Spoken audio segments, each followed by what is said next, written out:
네, 안녕하세요. 우리 여러분들하고 세무회계 상급 강의할 박정국 세무사입니다. 우선 첫 시간 세무회계 상급에 대한 시험 제도에 대해서 간략하게 살펴보고요. 그동안 수업 방식 설명을 드리겠습니다.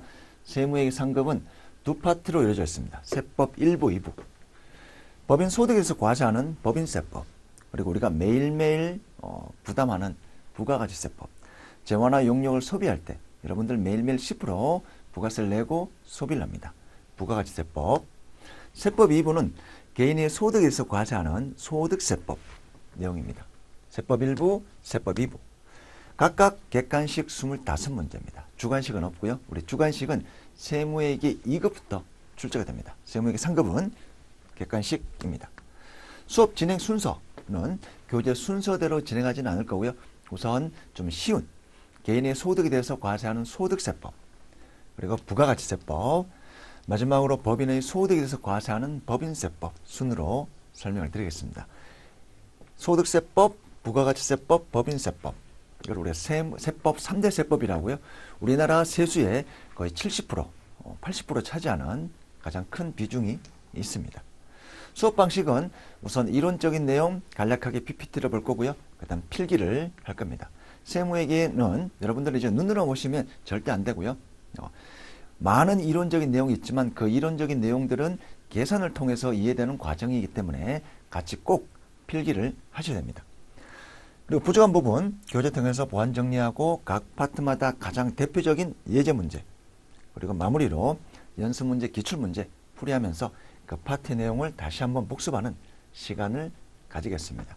수업 난이도는 실제 세무회계 상급이지만 난이도는 세무회계 2급 정도 수준으로 우리가 수업을 진행할 겁니다. 아무래도 실제 여러분들이 이제 기출문제 쪽에 보시면 굉장히 쉬워요. 지문도 짧고 거의 간단하게 묻는 내용이고요. 그다음 보기 내용도 굉장히 좀 짧고 쉬운 내용이고 계산 문제도 거의 없습니다. 근데 이렇게 기출문제 수준으로 여러분들이 세무회계를 학습하게 되면 나중에 실무에서 적용하기도 굉장히 어렵고요. 암기를 할 수밖에 없습니다. 계산을 통해서 이론 내용이 정리되는 부분이 굉장히 많기 때문에 조금 복잡한 내용을 같이 계산도 하고 필기도 하면서 세무회계 2급 수준으로 강의를 해야만 여러분들이 세무회계 전반에 대해서 이해가 될 겁니다. 자, 그 다음 여러분들 이제 동영상으로 수업을 했지만 반드시 필기를 해야 됩니다.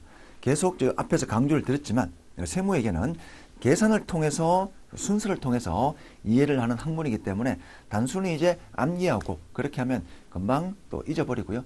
그리고 또 재미를 또 잃어버릴 수 있습니다. 그래서 같이 필기하고 계산하고 논리 전개하면서 전반적인 내용을 이해하는 그런 습관이 좀 필요합니다. 자, 여러분들은 이제 세무회계 재경직군입니다. 그러니까 재경직군은 크게 세무회계 파트, 원가 관리회계 파트, 그다음 재무회계 파트, 이런 직군, 기업의 격리 담당하는 직원들을 우리가 재경직군이라는데 다른 이제 기업에 근무하는 직군들과는 좀 차이가 있습니다. 우리 인사 파트, 마케팅 파트, 영업 파트, 이런 파트에 근무하는 사람들은 지식이 많이 필요 없어요. 말로 하고 관리하고 대인관계, 그다음 영업, 이런 부분이지만 특히 우리 재경직군은 내용이 지식이 굉장히 중요합니다. 일단 지식이 없으면 상대방과 대화를 할 수 없고요. 우리가 국가를 상대로 일을 하는 거죠. 각종 소득세 신고, 원천세 신고, 부가가치세 신고, 법인세 신고, 세법 검토, 이런 내용이 주된 일이기 때문에 지식이 꼭 필요합니다. 그래서 지식이 없으면 여러분들이 직장에서 대우를 받을 수가 없습니다. 그래서 기본적인 지식을 통해서 많은 내용을 우리가 알고 정확하게 알고 있음으로써 회사 일을 하는 거기 때문에 꼭 지식이 중요하고요. 이 지식이 밑바탕이 되어야만 여러분들의 연봉도 인상할 수가 있고 능력 인정받을 수도 있고 이직하기에도 굉장히 좋습니다. 특히 세무회계는 아무나 할 수 있는 일이 아니기 때문에 여러분들이 많은 내용을 알고 있고 자격증을 취득하게 되면 직장 이직할 때도 좀 연봉을 높여서 가기에도 굉장히 중요합니다. 그리고 지식을 많이 알게 되면 직장에서도 자유가 있습니다. 지식이 없는 사람은 직장에서 스터디를 해야 되겠죠. 그럼 굉장히 시간이 쫓기고요. 업무를 할 때 압박감에 휘둘릴 수밖에 없습니다. 지식이 굉장히 중요하고 이 내공이 쌓이면 직장에서 인정받고 자유를 찾고 여러분들의 연봉을 올릴 수가 있고 그 다음 여러분들 이제 수업을 같이 들으시고요. 이 세무회계 상급을 수업 듣고 나하고 좀 코드가 맞다. 이런 쪽으로 나의 경력을 살리는 게 조금 맞다라고 생각하시면 세무회계 상급 단계에서 끝내지 마시고요. 2급, 1급, 더 높게는 뭐 세무사, 공인회계사까지 한번 도전을 해보시면 됩니다. 특히 세무사 같은 경우에도 뭐 굉장히 어려운 자격증으로 여러분들이 알고 있지만 사실 굉장히 쉬워요. 지식 암기하고 연습하고 계산 많이 하면 노력하면 합격할 수 있는 그런 자격증이기 때문에 세무회계 상급 단계에서 끝내지 말고 좀 더 높은 자격증으로 그렇게 취득하셔서 여러분 은퇴 이후에 자격증이 있으면 여러분 은퇴 보통 이제 55세 60세 정도 되면 다 은퇴를 하잖아요. 그 은퇴 이후에도 여러분들 개인 일을 할 수 있는 그런 자격증이 있으면 큰 보험을 하나 들어두는 겁니다. 자, 그래서 단순히 시험에 합격하고 이거를 끝내는 게 아니라 지식을 늘림으로써 직장에서 인정받고 여러분들의 연봉도 올리고 그 다음 직장 은퇴 후에 자유로운 개인 사업도 할 수 있는 좀 길게 크게 그렇게 동기부여를 하시고요. 이 수업에 임하시면 좋겠습니다. 자, 그 다음 우리가 이제 세무회계 상급을 수업 듣는 분들은 아마 처음 배우시는 분들일 겁니다. 일단은 우리가 회계원리, 회계원리를 좀 배우고요. 그 다음에 중급회계, 그리고 중급회계를 좀 진행하면서 아마 세무회계도 같이 진행하시는 분들이 많을 겁니다. 세무회계잖아요. 그렇죠? 네. 그래서 기본적인 경우에는 이 회계, 복식부기 원리에서 출발을 합니다. 그래서 처음부터 회계에 대한 지식이 전혀 없이 바로 세무회계 수업을 들으면 굉장히 어려울 수 있습니다. 그래서 세무회계 수업 듣기 전에 회계원리 정도는 꼭 어느 정도 분계, 복식부기 원리에 대해서 좀 마스터를 하고 회계원리를, 세무회계를 좀 듣는 게 좋고요. 특히 나중에 보시면 이제 법인세법 할 때는 모든 게 우리 회계에서 출발합니다. 법인세법, 세무조정이라는 과정을 거치는데 법인세법의 거의 모든 내용이 이 회계에서 출발하기 때문에 특히 법인세법 배울 때는 이 회계의 지식이 없으면 굉장히 어려울 수가 있습니다. 소득세법, 부가가치세법은 그나마 괜찮지만 법인세법 할 때는 꼭 회계에 대한 회계원리 내용을 한번 복습하시고요. 수업을 들으면 더 좋겠습니다. 자, 1교시 이렇게 간략하게 좀 OT 과정을 마치고요. 자, 교재 우리 소득세 보겠습니다. 자, 크게 우리가 소득에 대해서 과세하는 세목이 있습니다. 소득에 대해서 과세합니다. 내가 돈을 많이 벌면 많이 번 거에 대해서 세금을 내자. 크게 개인 소득이 있고요. 그 다음에 법인 소득이 있습니다. 뭐 삼성전자. 개인은 뭐 개인 사업 또는 뭐 금융소득 또는 근로소득. 여러 가지 어떤 개인의 소득이 있고요. 법인의 소득이 있습니다. 개인 소득에 대해서 과세하는 그 세목이 소득세입니다. 소득세. 법인의 소득에 대해서 과세하는 세목이 법인세입니다. 그래서 이번 파트는 이 개인과 법인의 세금 어떤 논리, 큰 구조를 같이 볼 거고요. 자, 소득세 개요입니다. 개인 소득에 대해서 과세하고요. 개인 소득을 크게 우리 소득세법에서는 8가지로 구분하고 있습니다. 열거를 해놓고 있고요. 8가지 소득인데 이자, 우리 은행 예금 있으면 이자가 있죠. 두 번째, 주식을 가지고 있으면 배당을 받습니다. 배당소득. 개인 사업, 내가 편의점 하거나 또는 뭐 식당을 한다. 개인으로 한다. 개인 사업소득이 있고요. 그 다음 직장을 다니면서 받는 근로소득이 있습니다. 그 다음에 국민연금 이런 것들을 받으면 연금소득이 있고요. 그 다음 일시후발적으로 과세하는 기타 소득이 있습니다. 여러분들이 이제 복권 당첨되면 기타 소득으로 과세하고요. 직장을 그만둘 때 과세하는 퇴직소득이 있습니다. 그리고 내가 가지고 있는 부동산을 팔면 여기에 대한 세금 양도소득이 있습니다. 자, 이렇게 개인의 소득을 크게 8가지로 구분하고 있습니다. 이, 배, 사, 근, 연, 기, 퇴직, 양도. 이렇게 법에 열거해 놓은 것만 과세합니다. 열거주의 과세 원칙이고요. 다만 우리 금융소득은 금융공학이 발달함에 따라 여러 가지 어떤 이제 금융소득이 계속 신설이 됩니다. 그래서 법에서 일일이 전부 다 열거하기 어렵기 때문에 이 금융소득은 포괄주의 과세 방식을 채택하고 있습니다. 자, 원칙은 열거주의입니다. 법에 열거된 것만 과세하자. 법에 열거되어 있지 않으면, 법에 규정되어 있지 않으면 과세할 수가 없습니다. 소득세법에 개인의 소득은 이러이러한 항목들로 보고 이러이러한 항목들에 대해서 이러이러한 소득에 대해서만 과세하겠다. 열거주의 과세 원칙인데, 금융소득에 한해서는 무수히 많은 금융소득이 계속 신설되고 개발되고 하기 때문에 법에 일일이 이자와 배당 모든 금융소득에 대해서 일일이 다 열거를 해놓을 수가 없습니다. 그래서 예외적으로 이자와 배당에 대해서는 우리 포괄주의 방식을 채택하고 있습니다.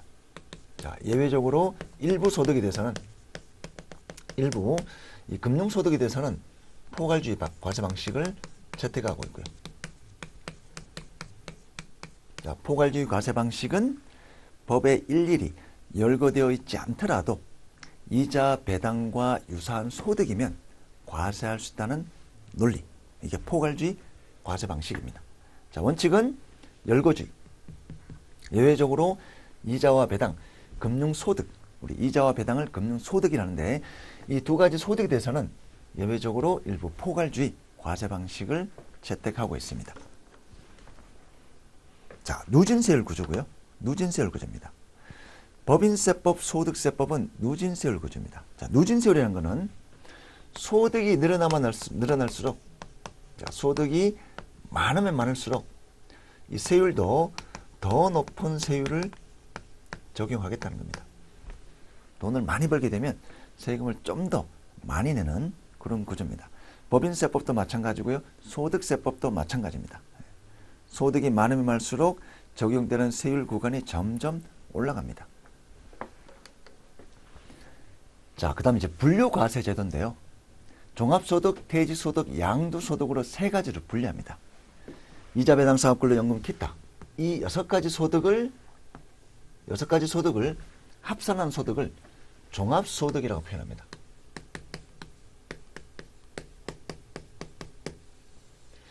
그 다음에 퇴직소득 따로, 양도소득 따로. 이 분류과세 제도는 개인의 소득에 대해서 이자, 배당, 사업근로, 연금, 기타 여섯 가지 소득은 합산해서 세금을 계산하고요. 퇴직소득 따로 계산하고요. 양도소득 따로 계산합니다. 계산하는 방식이 차이가 있습니다. 크게 개인의 소득을 8가지로 구분하지만 8가지 소득에 대해서 이자, 배당, 사업, 근로, 연금, 기타 6가지 소득은 합산해서 종합소득이라는 이름으로 과세하고요. 그 다음 퇴직소득, 이것만 따로, 직장 그만둘 때 받는 퇴직소득, 이것만 따로 해서 따로 계산하고요. 부동산 등을 양도할 때 발생하는 양도소득, 이것만 따로 과세합니다. 이런 과세 방식을 우리가 분류과세 방식이라 합니다. 원래 원칙은 이제 개인의 소득에 대해서 다 합산해서 과세를 해야 되는데, 아무래도 직장을 그만둘 때, 자, 세율 자체가 누진세율 구조이기 때문에 이 전부를 합산하게 되면 세금이 더 올라가겠죠. 근데 직장을 그만둘 때 받는 퇴직소득은 어쩌다 한번 발생하는 거고요. 그리고 굉장히 좀 안타깝잖아요.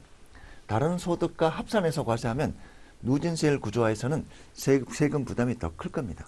그래서 이것만 따로 과세하자. 세금이 좀 더 적게 나오게끔 이거 두 개를 합산하지 말고 따로 과세하자. 양도소득도 마찬가지입니다. 우리 개인이 부동산을 파는 경우 많지 않잖아요. 아주 특수한 그런 분들 빼고 일반적으로 개인이 부동산을 파는 경우에는 전체로 봐서는 많지 않다는 겁니다. 어쩌다 한 번씩 파는 거고요. 그리고 부동산은 취득했다가 보유했다가 파는 이 기간이 굉장히 클 겁니다. 그리고 물가 상승률에 대한 이익 본 금액도 꽤 있을 거니까 이 부동산 등에 대한 양도소득도 개인이 자주 발생하는 소득이 아니기 때문에 다른 소득과 합산하면 세금 부담이 크다. 그래서 양도소득도 따로 띄어서 이거랑 합산하지 말고 따로 과세하는 방식입니다. 자, 분류과세. 세 가지 소득으로 분류해서 이거 따로, 이것 따로, 이것 따로. 이렇게 과세하는 방식이 분류과세입니다. 분류과세. 지금 배우는 내용은 매회 시험에 출제됩니다. 지금 배우는 내용은 세무회계 상급에서 매회 출제되는 부분입니다. 굉장히 아주 중요한 내용이고요. 자, 그 다음에 이제 원천징수제도라는 게 있습니다. 원천징수제도.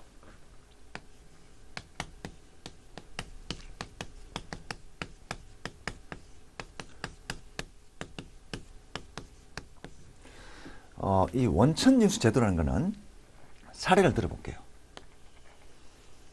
자, 회사가 있고요. 여기에 근무하는 근로자가 있습니다. 직장을 다니면 회사에서 급여를 주겠죠.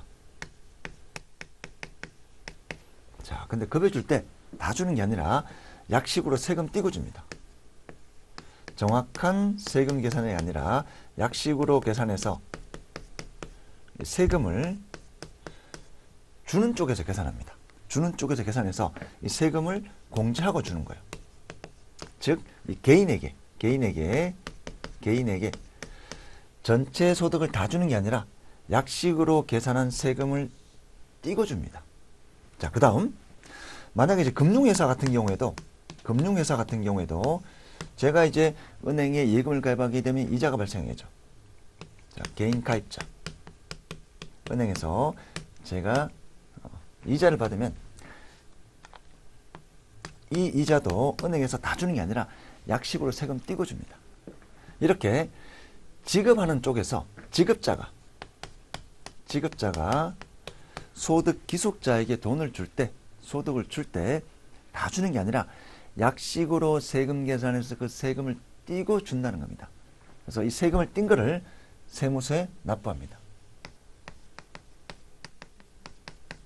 일종의 미리 세금을 납부하는 구조인데요. 자, 왜 이런 원천징수 제도가 있는지 취지를 설명드리면, 첫 번째는 아무래도 개인은 세법 지식이 부족해요. 자, 이런 세법 지식이 부족하기 때문에 그래서 이렇게 돈을 다 주면 이 친구들이 세금을 안 낼 수가 있습니다. 그래서 국가 입장에서는 세수, 누실 우려가 있기 때문에 약식으로 계산해서 세금을 띄고 주는 거예요. 두 번째, 이게 가장 큰 특징이고요. 탈세 방지 성격입니다.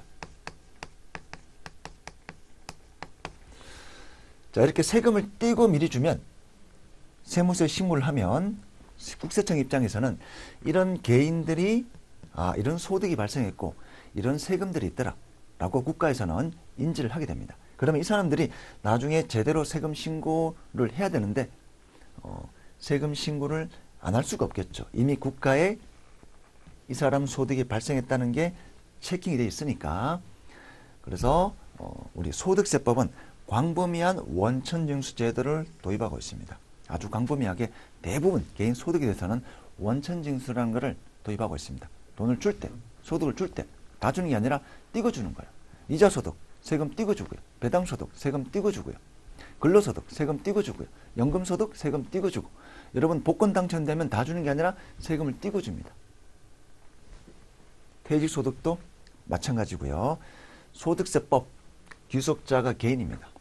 소득 귀속자가 개인 소득에 대해서 과세하는 세목을 소득세법인데, 아무래도 개인은 법인과는 다르게 세법 지식이 부족하고 세금을 신고 안 할 확률도 있으니까 국가 입장에서는 미리 세금을 띄고 주자. 자, 이렇게 되면 국가 입장에서도 세수가 빨리 확보되고요. 그 다음 국가 전산망에 이런 개인들의 소득이 있다는 것도 국가 전산망에 체크가 되고, 그래서 나중에 제대로 세금 신고 안 하면 세무조사도 할 수 있을 겁니다. 정확한 세금이 아닌 약식으로 띄고 줍니다. 그러면 개인은 나중에 제대로 신고를 해야 돼요. 제대로 신고하고 미리 세금 띈 거는 이렇게 세액 공제를 해서 이 차액만 세금을 내는 구조입니다.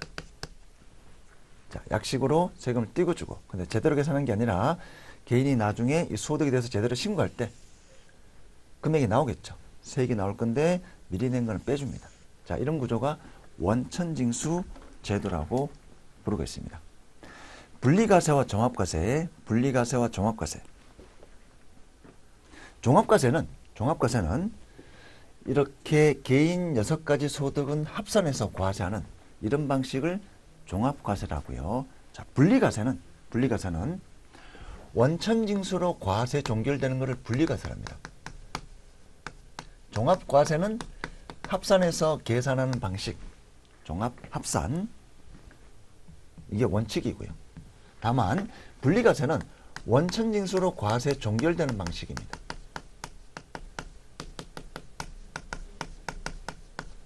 하나 예를 들어 볼게요. 여러분들 개인 금융소득 있죠? 이자와 배당. 뭐 은행에 예금 약간 넣어두면 이자 발생하잖아요. 근데 여러분들이 종합소득, 이자소득 신고한 적 있나요? 거의 기억이 없을 겁니다. 자, 분리과세는 중요하지 않은 소득은 대표적으로 우리 금융소득이 연간 2천만 원 이하이면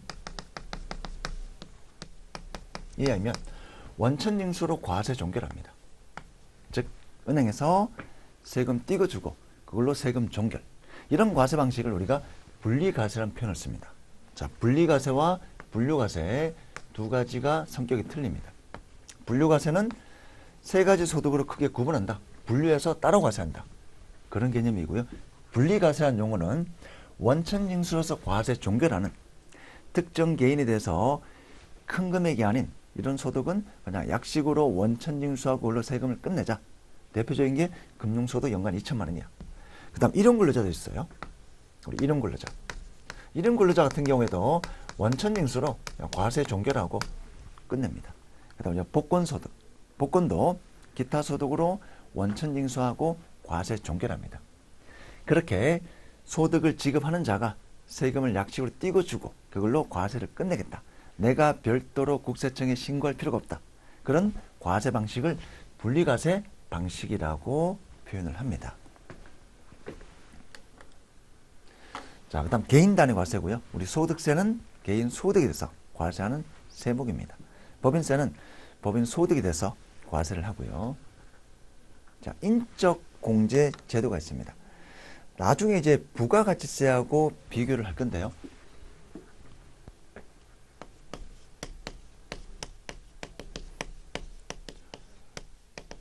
하나 예를 들어 볼게요. A가 있고요. B가 있습니다. 둘 다 연봉이 1억이라고 가정해 볼게요. 근데 A는 부양가족이 엄청 많아요. 가족이 5명 있습니다. 근데 B는 혼자 살아요. 같은 소득이지만 비슷하게 세금이 나오면 안 된다는 겁니다. 왜냐하면 비록 소득은 같지만 이 A는 부양가족이 많기 때문에 굉장히 많은 지출이 있을 겁니다. 의료비, 교육비, 생활비, 식대. 자, 그래서 이렇게 부양가족이 많으면 여러 가지 공제를 많이 해줘요. 세금이 적게 나오게끔. 그래서 소득세법은 특정 개인에 대한 납세자의 인적 사항을 고려하는 세목입니다. 똑같은 소득이라 하더라도 부양가족이 많은 사람들은 세금이 적게 나오게끔 그렇게 과세하는 방식 인적 공제 제도를 도입하고 있습니다. 자, 이에 반해서 부가가치세는 그런 거 없어요. 우리 부자, 가난한 사람 동일하게 10% 부담하죠. 내가 부양가족이 많다고 해서 부가가치세를 적게 부담하고 이런 게 없습니다. 자, 개인소득세법은 다양한 인적 공제 제도라는 게 있다. 부양가족이 많으면 소득에서 공제를 많이 해주고 그만큼 개인소득세가 적게 나오게끔 그렇게 차별해서 과세하는 세목을 인적 공제 제도라고 합니다. 이에 반해 부가가치세는 물세 성격이 있습니다. 부가가치세는 물세 성격입니다. 개인의 인적 사항을 고려하지 않고 물질적인 것에 대해서만 과세합니다. 소득세법은 인세라는 표현을 쓰고 있습니다. 그 납세 의무자의 인적 사항을 고려를 합니다. 자, 종합소득세 과세 구조인데요. 법인세는 우리가 4단계 누진세율입니다. 나중에 법인세 할 때 할 건데요. 소득이 점차적으로 증감에 따라 세율 구간도 올라갑니다. 계단식 과세 방식입니다. 자, 누진세율을 우리가 계단식 세율을 적용한다라고 보시면 됩니다. 예를 들어 과세 표준이라는 금액은 나중에 할 겁니다. 세율을 적용하기 전 숫자를 과세 표준이라는데 지금은 소득이다. 그렇게 보시고요. 자, 이렇게 과세 표준이 증가함에 따라 세율 구간이 증가하는데 예를 들어 법인 과표가 3억이다. 요 사이잖아요. 그러면 전체 3억이 전체 대해서 19%를 적용하는 게 아니라 2억까지는 9% 적용하고 2억 초과되는 1억에 대해서만 19% 이렇게 적용하는 방식을 계단식 세율 적용, 누진세율 적용한다라고 표현합니다. 계단식 적용, 누진세율. 소득세법도 마찬가지입니다. 6, 15, 23, 15, 38, 40, 42, 45. 8단계 누진세율입니다. 예를 들어 개인 소득의 과표가 1,500이다. 여기죠. 그럼 1,500에 대해서 다 15% 하는 게 아니라 1,400까지는 6% 하고 1,400 초과되는 100만 원에 대해서만 15%. 이렇게 계단식으로 적용하는 방식을 누진세율. 자, 간혹 가다가 이제 세율에 대해서 시험이 나오는데 다 기각하기는 어렵고요. 최저세율이 6%, 최고세율이 45%, 법인은 최저세율이 9%, 최고세율이 24%. 이 정도는 기억해 두고요. 법인은 4단계 초과 누진세율, 개인은 8단계 초과 누진세율 정도로만 기억해 두시면 되겠습니다. 계단식 적용합니다. 계단식. 개인소득 과표가 6천이다. 6천 전체에 대해서 24% 적용하는 게 아니라 1,400까지는 6%, 1,400에서 5천 사이 3,600이죠. 3,600에 대해서는 15%, 5천 초과되는 1,000만에 대해서만 24%.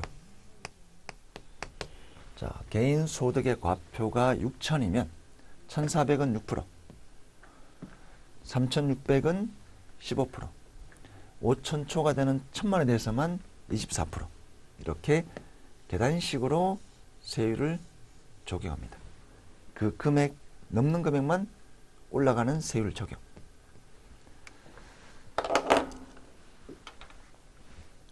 자, 종합소득 과세 구조. 나중에 학습할 거니까요. 지금은 크게 큰 그림만 보시면 될 것 같습니다.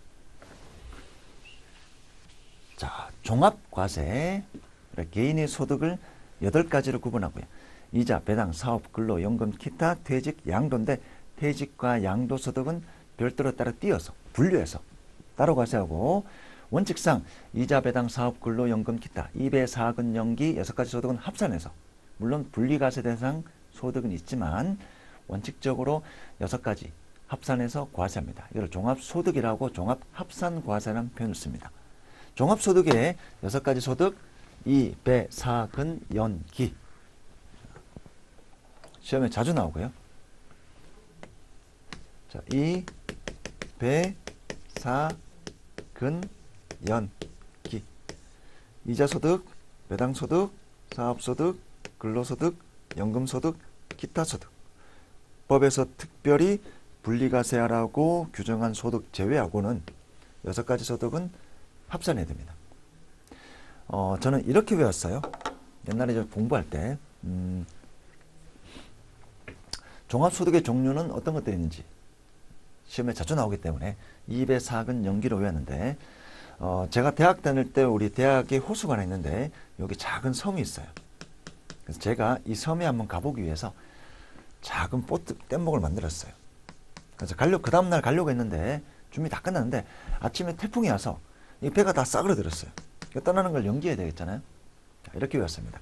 이 배가 싸그러들어서 떠나는 것을 연기했다. 2배, 사근, 연기. 종합소득의 종류는 2배, 사근, 연기. 6가지 소득을 합산하는 게 원칙입니다. 자, 이자 수입, 배당 수입, 이자 소득 금액, 배당 소득 금액이고요. 사업 소득 금액은, 사업 수입 금액은 수입에서 경비 빼서 사업 소득 금액을 계산합니다. 그 다음에 근로도 비슷한 근로소득공제, 연금도 연금소득공제, 기타도 필요경비, 이런 거 빼서 6가지 소득 계산을 하고요. 분리과세되는 것은 전부 다 제외합니다. 그래서 6가지 소득을 합산해서 종합소득금액 여러 가지 어떤 공제를 해줍니다. 이렇게 해서 종합소득 과세 표준을 구해서 앞에 배운 8단계 초과 누진 세율을 적용하는 구조입니다. 자, 큰 그림 보시고요. 뒤에서 세부적으로 학습을 전부할 겁니다. 지금은 종합소득은 2배 사근연기 6가지 소득을 합산한다. 분리과세, 원천징수로 과세 종결되는 분리과세는 제외한다. 자, 한 번 더 볼게요. 특징. 첫 번째 열거주의입니다.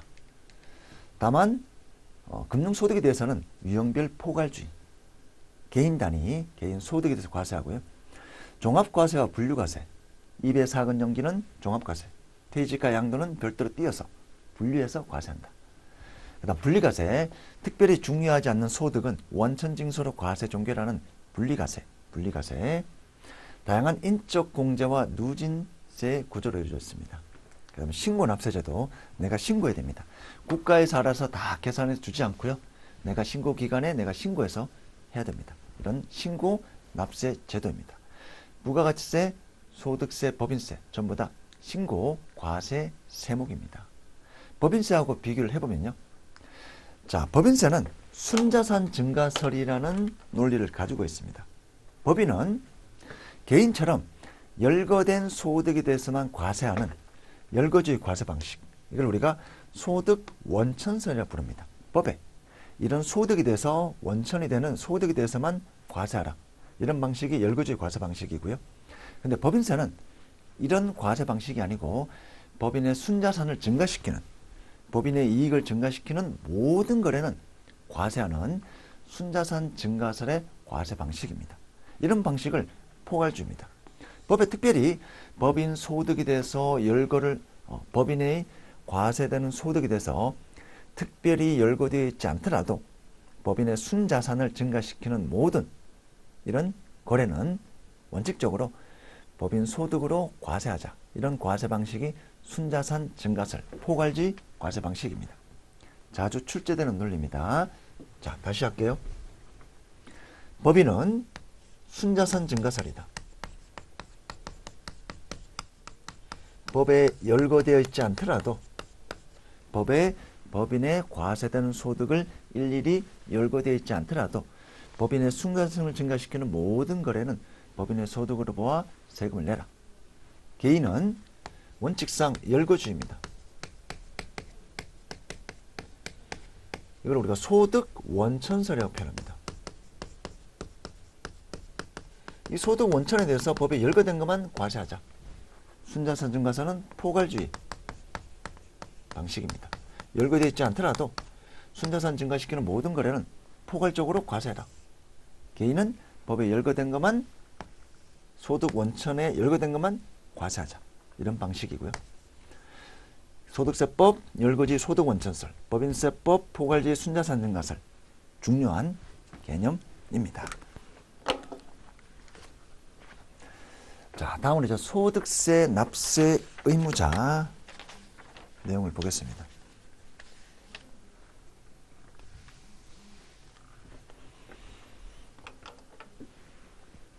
자, 우리 소득세는 우리가 거주자라는 용어를 씁니다.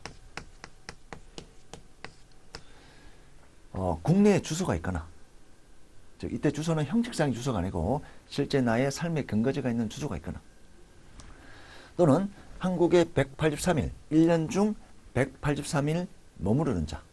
자, 쉽게 표현하면 삶의 터전이 한국에 있는 자, 삶의 터전이 한국에 있는 자, 1년에 183일 이상 한국에 머무르는 자. 우리 소득세법은 이런 개인을 거주자라고 표현하고요. 이 거주자는 국내에서 발생한 소득, 국외에서 발생한 소득, 전 세계 모든 소득에 대해서 대한민국 국세청에 신고를 해야 됩니다. 거주자. 자, 이에 반해 거주자가 아닌 자를 비거주자라 부릅니다. 즉 외국에 살고 있는 사람이죠. 또는 한국에 6개월 미만, 183일 미만 거주하는 자, 비거주자라고 표현하고요. 국내 소득에 대해서만 과세합니다. 소득세법에서 가장 중요한 개념 중에 하나입니다. 과세 범위를 결정하고 있고요. 개인에서 거주자냐 비거주자냐 이렇게 두 가지로 구분하고 있는데, 특정 개인이 국내에 주소가 있거나 삶의 터전이 있거나 또는 국내에 183일 이상 머무른다. 그럼 이런 자를 거주자로 규정하고 있고요. 국내에서 발생한 소득, 국외에서 발생한 소득, 전 세계 모든 소득에 대해서 과세합니다. 비거주자가 되면 이 사람은 비거주자는 삶의 터전이 외국이에요. 이런 사람은 국내에서 발생한 것만 우리나라에 세금을 내자. 자, 예를 들면 미국에 사는 사람이 미국 소득을 우리나라에 신고할 이유는 없잖아요. 그래서 미국에 살고 있는 사람이 우리나라 영토에서 발생한 국내에서 발생한 소득이 있으면 우리나라 국세청에 신고를 해라. 그런 논리라고 보시면 됩니다. 자, 다만 이제 거주자 판정의 특례가 있는데 이거는 교재 내용 좀 볼게요. 주로 외국을 왔다 갔다 하는 선박이나 항공기는 이런 외국을 왔다 갔다 하는 선박이나 항공기에 근무하는 직원은 이 승무원과 생계를 같이 하는 가족 또는 이 근무기간 외에 통상 머무르는 장소가 어디냐? 국내면 거주자로 판단이 됩니다. 이런 승무원들은 계속 외국, 한국 왔다 갔다 하잖아요. 그래서 이런 거 판단할 때 너 근무기간 외에 머무르는 장소가 어디냐? 한국이냐 외국이냐? 한국이면 거주자. 또는 이 승무원하고 같이 생활하는 가족이 한국에 있다. 그럼 너 거주자다. 그 다음 해외 법인의 해외 지점이 있습니다. 해외 지점. 삼성전자의 중국 사업장, 중국 지점. 한국 본사가 있는 삼성전자의 일본 지점. 전부 다 거주자로 판단합니다. 즉 우리나라 기업에 근무하는 것으로 가정하죠. 간주한다는 겁니다. 삼성전자의 중국 지점, 삼성전자의 일본 지점, 이렇게 국외 사업장. 지점은 별개의 회사가 아닙니다. 한국이 있고요. 일본이 있습니다. 자, 국내 삼성전자가 있는데 여기 일본 지점에 근무해요. 그럼 이 사람은 거의 대부분을 외국에 있잖아요. 그럼에도 불구하고 이 삼성전자의 하나의 사업장이니까 한국에 근무하는 걸로 보자. 거주자로 판정을 합니다. 자, 그 다음에 해외 현지법인이 있어요. 해외 현지법인에 근무하는데 혹시 해외 현지법인은 별도의 회사입니다. 해외에서 법인을 설립해서 여기에 근무를 하고 있는데 그럼 이 사람은 대부분 183일 이상을 외국에 거주하고 있잖아요. 자, 근데 혹시 이 해외 법인의 주식을 국내 기업이 100% 가지고 있다. 100% 자회사면 이 사람도 한국 기업에 근무하는 걸로 보겠다는 겁니다. 즉 한국에 근무하는 걸로 보아 거주자로 판정을 합니다. 그 다음에 공무원도 거주자로 판정합니다. 실제 이제 대사관이나 이런 직원들, 외국에서 근무하는 공무원들 대부분 해외에서 체류하고 있지만 한국 회사에, 한국 기업에 근무하는 거로 간주해서 전부 다 거주자로 판정을 합니다. 소득세 과세 기간은 원칙은 1월 1일부터 12월 30일까지입니다. 근데 예외가 있습니다. 자, 개인의 소득을 이렇게 8가지로 구분해서 규정하고 있기 때문에 개인의 소득은 1월 1일부터 12월 30일까지 달력 기준입니다. 발생한 소득에 대해서 다음 연도 5월 달에 신고하는 구조를 이루고 있습니다. 개인의 소득 달력 기준이다. 근데 혹시 이 사람이 사망할 수도 있죠. 예를 들어 7월 9일 날 사망했어요. 사망 이후에는 귀신이기 때문에 더 이상 소득이 발생할 수 없습니다. 그래서 1월 1일부터 사망일까지 소득에 대해서 과세하고요. 과세 기간은 1월 1일부터 7월 9일까지. 혹시 한국에 살다가 한국을 떠나서 비거주가 된다. 그럼 출국일까지. 그때 발생한 소득 거주자로 신고를 해라. 소득세 과세기간, 부가가치세 과세기간, 법인세 과세기간 아주 중요하고 매회 출제되는 부분입니다. 자, 과세기간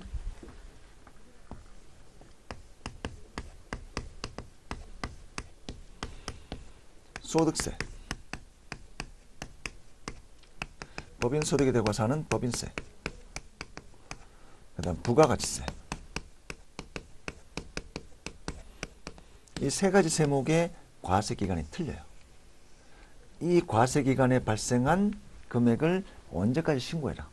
과세기간은 소득 발생기간, 언제 거를 과세할 거냐. 소득세, 법인세, 부가가치세 각각 규정이 틀립니다. 자, 개인은 달력 기준이다. 1월 1일부터 12월 30일까지다. 사망하면 1월 1일부터 사망일까지다. 한국에 살다가 외국에 출국해서 비거주자가 되면 1월 1일부터 출국일까지다. 과세 기간 중요합니다. 나중에 이외도 할 때 정리하셔야 됩니다. 법인세하고 부가가치세랑 차이가 있습니다. 자, 납세지는 어디에 내가 신고해야 되느냐? 어디 관할 세무서에 신고해야 되느냐? 여러분 경찰들도 관할 경찰서가 있죠. 담당 경찰들 있듯이 이 세무서도 나를 관할하는 세무 공무원들이 있을 겁니다. 자, 관할. 나의 발생한 소득을 어디 세무서에 신고해야 되느냐? 납세지고요. 원칙은 주소지입니다. 또는 주소가 없으면 너가 머무르는 장소. 자, 저의 주소가 영등포로 되어 있다. 그러면 개인의 저의 모든 소득을 어디 세무서? 영등포 세무서에 신고합니다. 납세지입니다.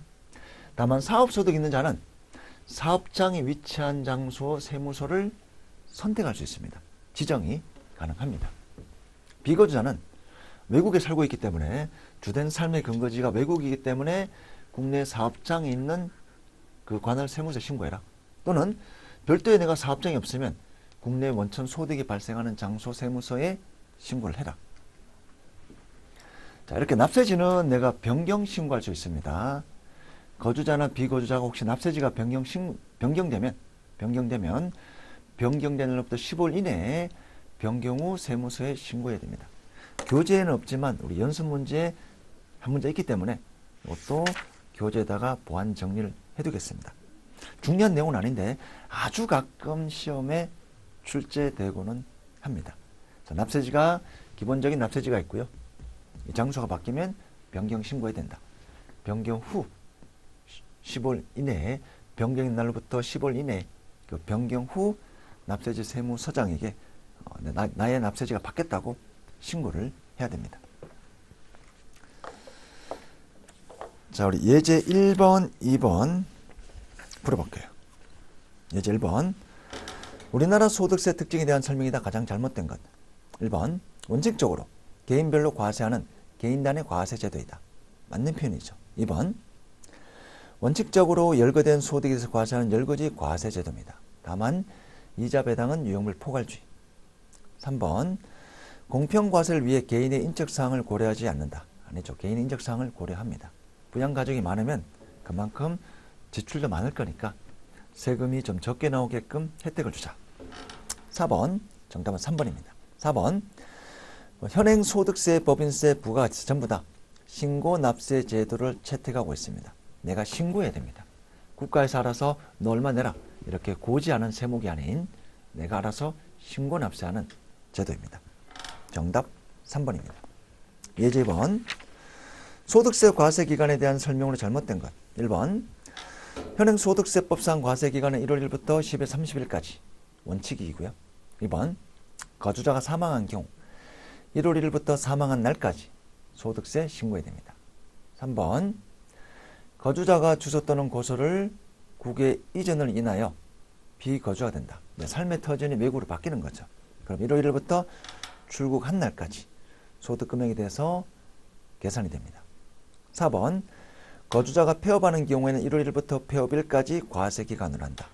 아닙니다. 왜냐하면 사업자가 폐업하더라도 사업 소득만 있는 게 아니라 개인의 소득은 이런 것들이 있을 수 있기 때문에 폐업하는 거와 관계없이 1월 1일부터 12월 30일까지가 원칙입니다. 원칙입니다.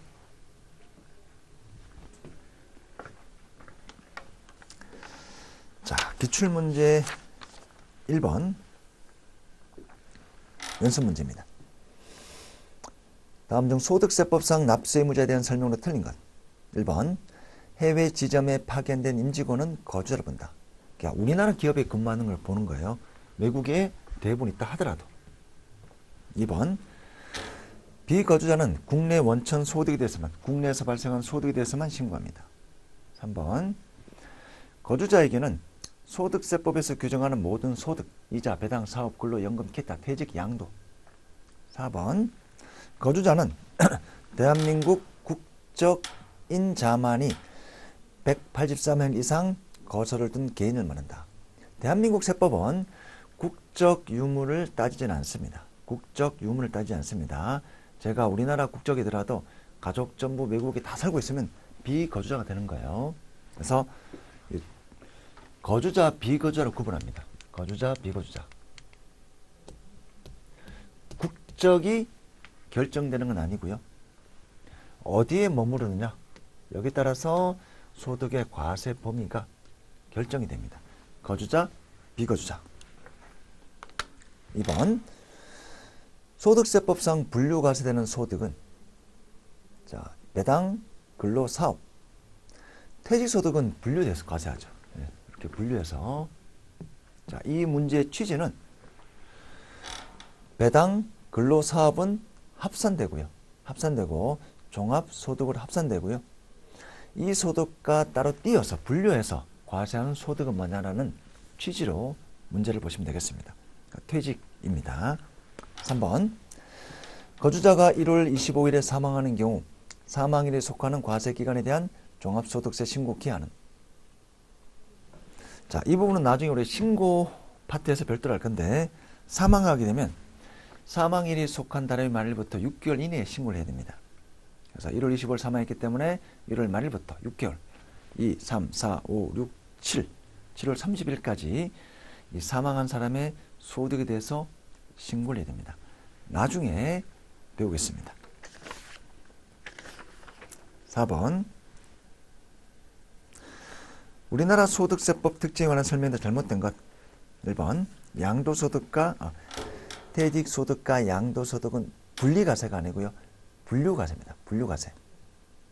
정답 1번. 2번, 원칙적으로 인별과세합니다.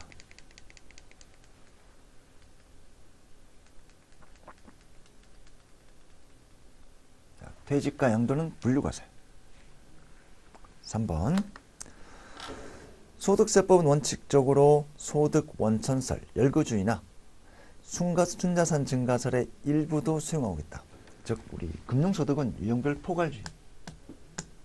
나의 재산을 증가시키는 소득에 대해서는 과세하자. 법에 일일이 열거되어 있지 않더라도 이게 포괄주의 과세 방식인데, 금융소득에 한해서는 유형별 포괄주의 과세 방식을 채택하고 있습니다. 순자산 증가설 입장도 금융소득에 한해서는 일부 수용하고 있습니다. 4번, 4번은 뒤에서 배울게요. 자, 5번, 소득세법상 소득세 납세제에 대한 설명을 옳지 않은 것.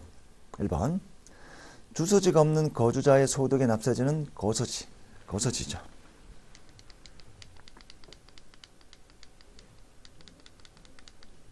자, 거소지. 2번, 국내 사업장이 없는 비거주자의 소득세 납세제는, 국내 사업장이 있으면 너 사업하는 장소, 국내 사업하는 장소가 없으면 소득이 발생하는 장소, 그 세무서에 신고해라. 관할 세무서에 신고해라.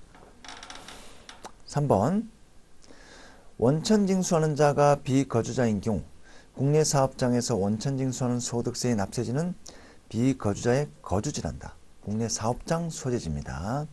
사업장 소재지. 원천징수하는 소득세 납세지는 국내 사업장의 소재지입니다. 자, 이 표현입니다. 이 회사가 사업하는 자가 이 귀속자에게 돈을 줄 때 세금을 띄고 줄 건데, 이거 어디 세무서에 내야 되느냐? 혹시 이 자가 비거주자라 하면 국내 사업장 관할 세무서에 띈 세금을 납부를 해라. 이 내용입니다. 5번, 납세지 변경 신고는 변경 날부터 10월 이내 변경 후 세무서에게 해야 됩니다. 맞는 표현입니다. 6번, 소득세법상 납세 의무자에 대한 설명 중 올바르게 설명한 것. 1번, 거주자는 국내 소득에 대해서만 납세 의무진다. 아니죠. 국내 소득, 국외 소득.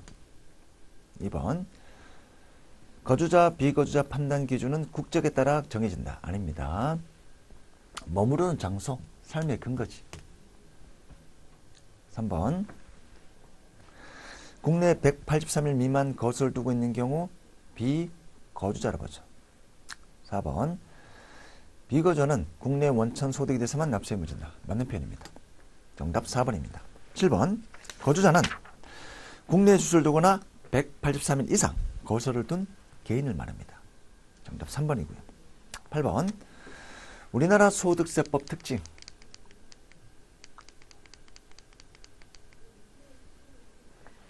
1번 직접세입니다. 소득에 귀속이 있는 자가, 소득이 있는 자가 자기가 직접 신고하는 거죠. 자, 제가 강의에서 이제 벌어들인 소득, 제가 신고합니다. 이걸 직접세랍니다. 나중에 부가가치세하고 좀 다른데요. 우리 부가가치세는 여러분들이 세금을 부담하지만 여러분들이 국세청에 부가가치세 신고한 적 있습니까? 없죠. 누가 합니까? 사업자가 합니다. 이런 세목을 간접세라는 표현을 씁니다. 간접세. 소득세, 법인세는 직접세입니다. 소득을 얻은 자가 신고합니다. 삼성전자가 사업에서 돈 많이 벌면 삼성전자가 법인세 신고하고요. 제가 사업에서 돈 벌면 제가 신고합니다. 근데 부가가치세는 여러분들이 매일매일 부가세 10% 부담하고 소비하지만 여러분들이 세금 신고한 적은 없을 겁니다. 이런 세목을 간접세라 표현합니다. 2번 개인 소득 기준으로 과세하는 개인 단위. 3번 누진세율 적용합니다. 누진세율. 8단계 초과 누진세율입니다. 4번 일정 금액 이하 소득에 대해서는 원천징수로 과세를 종결하는 분리과세제도.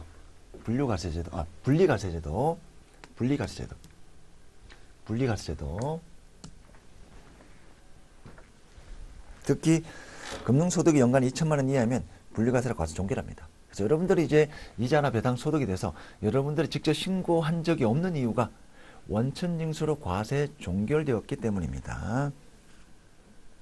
4번입니다. 원천징수로서 납세를 종결하는 분리과세 제도가 와야 됩니다. 9번 소득세법상 납세지를 변경할 경우 15일입니다. 변경 후 납세지 세무서장에게 변경된 날로부터 15일 이내에 신고를 해야 됩니다. 10번 10번도 나중에 우리 저 소득세 뒤쪽에 신고 파트에서 배울 건데요. 상속 계실이 속하는 달의 말로부터 6개월 이내에 사망한 사람의 소득세를 신고해야 됩니다. 11번 종합소득으로 합산한 소득이 아닌 것 2배 4근 연기 종합소득 합산과세 퇴직 양도는 분류과세 정답 3번입니다. 2번 우리나라 소득세법 특징 누진과세 개인별과세 소득 원천설 순자산 증가세는 아닙니다. 열거주의가 원칙입니다. 물론 예외적으로 부분적으로 금융소득에 대해서는 포괄주의 순자산 증가설이 있지만 원칙은 열거주의 소득 원천설입니다. 13번 소득세법상 거주자의 소득세 과세 기간 1월 1일부터 12월 30일까지가 원칙입니다. 문제 14번 다음 중 소득세법상 납세 의무자에 대한 설명으로 가장 올바른 것 1번 주한 외교관과 그 세대에 속하는 가족. 주한 외교관은 이제 우리나라에 근무하는 외국인이잖아요. 맞죠? 이건 이제 비거주자죠. 반대로 이제 우리나라 공무원이 외국에 나가면 거기는 거주자. 주한 외교관은 그 외국인이 외국 쪽에 있는 공무원이 우리나라에 들어오는 사람. 비거주자죠. 비거주자. 1번 틀린 내용이고요. 2번 비거주자는 국내 원천 소득에 대해서만 납세 의무집니다. 맞는 편이고요. 3번 외국인 강사는 비거주자에 해당된다. 아니죠. 한국에 와서 외국인도 한국에 장기간 체류하면 거주자가 됩니다. 4번 거주자는 국내에 주소를 두지 않았거나 183일 이상 거소를 둔 개인이다. 국내에 주소가 있어야 됩니다. 국내 주소 또는 183일 이상 거소. 15번 1월 1일 영업을 개시하여 사업을 영위하던 중 영업 사정이 좋지 않아 9월 25일에 폐업했습니다. 소득세법상 과세 기간은 정답은 2번이죠. 달력 기준입니다. 달력 기준. 자, 이렇게 해서 우리 전체 우리 소득세법 총설에 해당되는 내용을 설명을 드렸고요. 아주 중요하고요. 매회 한 주 문제 2문제 정도 출제된다고 보시면 됩니다. 이번 시간에 배운 내용이 매회 2문제 출제된다고 보시면 됩니다. 열구주의, 개인주의, 종합과세, 분류과세, 분리과세, 인적공제, 누진과세, 신고납세제도, 순자산 증가설, 소득 원천설, 거주자, 비거주자, 거주자, 비거주자, 거주자, 비거주자, 과세기간, 과세기간, 납세지, 변경신고. 자, 그 다음에